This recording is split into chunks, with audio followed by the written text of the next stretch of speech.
मुख्यमंत्री भूपेश बघेल आज भेंट मुलाकात कार्यक्रम के तहत दुर्ग जिला में घोषणा करीन के भिलाई में इंडोर स्टेडियम बनाए जाही। मुख्यमंत्री भूपेश बघेल दुर्ग संभाग में युवा मन संग भेंट मुलाकात कार्यक्रम के दौरान कुछ महत्वपूर्ण घोषणा करी। मुख्यमंत्री कहिन कि राज्य के युवा मन ला विकास बर आगे बढ़ाए बर स्वामी विवेकानंद तकनीकी विश्वविद्यालय में एक सेंटर ऑफ एक्सेलेंस यानी कि उत्कृष्ट केंद्र की स्थापना करी जाही, जेकर में सरकार है 15 करोड़ रुपया खर्चा करही। उन्हें बेंगलोर में जीएसटी प्राधिकरण डहाले छात्रावास में रहने वाला विद्यार्थी मन पर 12% जीएसटी लगाए के फैसला करेगे है। यदि राज्य सरकार के अनुरोध ला प्राधिकरण नहीं मानते तो 12% जीएसटी के भुगतान छत्तीसगढ़ सरकार हा करही। मुख्यमंत्री कहिन की खेलकूद के विकास बर दुर्ग भिलाई राष्ट्रीय राजमार्ग के किनारे दुर्ग भिलाई रिसाई के खिलाड़ी मन पर एक सर्व सुविधा वाले इंडोर स्टेडियम के निर्माण ढलो करे जाही। राज्य के युवाओं को आगे बढ़ाने के लिए स्वामी विवेकानंद टेक्निकल यूनिवर्सिटी में सेंटर फॉर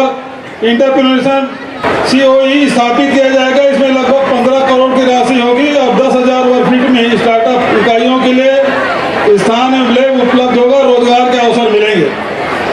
दूसरा, बेंगलोर जीएसटी प्राधिकरण ने यह निर्णय लिया कि हॉस्टल में रहने वाले सभी छात्रों को हॉस्टल के किराए की राशि में 12% जीएसटी, बच्चों को जो हॉस्टल के लिए 12% जीएसटी है उसका रिइंबर्समेंट राज्य सरकार करेगी, छत्तीसगढ़ सरकार, ये मैं घोषणा करता हूँ। और दूसरी बात यह है कि युवाओं के खेल कूद के लिए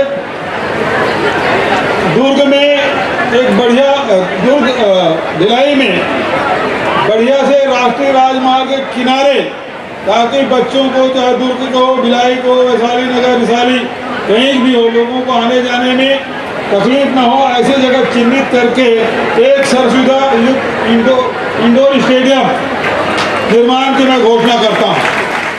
ब्यूरो रिपोर्ट उत्तराखंड न्यूज।